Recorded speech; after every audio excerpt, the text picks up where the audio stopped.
portrayed on the big screen. And with me right now to help put the festival in context is Peter X. Feng, Associate Professor from the University of Delaware, who's a real expert on the subject. Welcome back, Peter. Thank you, Robert. Now, Peter not only helped us program our festival, he's also written extensively on the topic of Asian images in film, including this book, which he edited, called Screening Asian Americans. Really good book, Peter. Well, for the next several hours, Peter and I are going to be talking about the popular Asian detectives, which seemed to flood movie screens in the 30s and 40s. And we're going to begin with the most popular of them all, Charlie Chan. We first bring you Charlie Chan at the Circus. Let's talk a little about Charlie Chan. Well, he was created by the author Earl Derbiggers in a series of novels, each of which was optioned by Hollywood, although in the first couple ones, Charlie was a supporting character. In one of them, he only appears in the last scene of the mystery and solves the mystery and then disappears again. So they didn't realize that they had the makings of a popular continuing character. And we also have to say in those days, all the studios seemed to find a character or two or three or four that they could have as running characters in B pictures.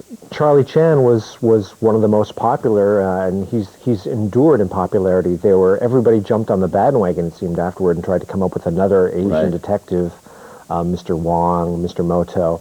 But Charlie Chan is remembered the most fondly of all of them, I think. Right, and the star of these first Charlie Chan films was Warner Oland. That's right. He had really established himself as an Asian character actor. Even though he was Swedish, but he was very convincing as Charlie Chan. Well, he created the character, so, right. You know, for some people, just like Sean Connery is James Bond, and there will never be another. For others, even though this character has endured, it's always going to be Warner Oland. Now, what's the Asian image in this film? I have some problems with Charlie Chan. I don't think he's a great representation of the culture and everything. He's very submissive and deferential. He's always saying, Confucius say. He has all these great sayings, but we jokingly call them fortune cookie wisdom. You know, in tonight's film, he says, you know, Chinese saying, more than one way to remove skin from cat. Well, you know, obviously that's not a Chinese saying, or maybe it is, but everybody would have recognized it as being an American saying that he mangled slightly. Why do you think he caught on so with American moviegoers, though? Well, I think the fact that he was deferential was part of it. I mean, don't get me wrong.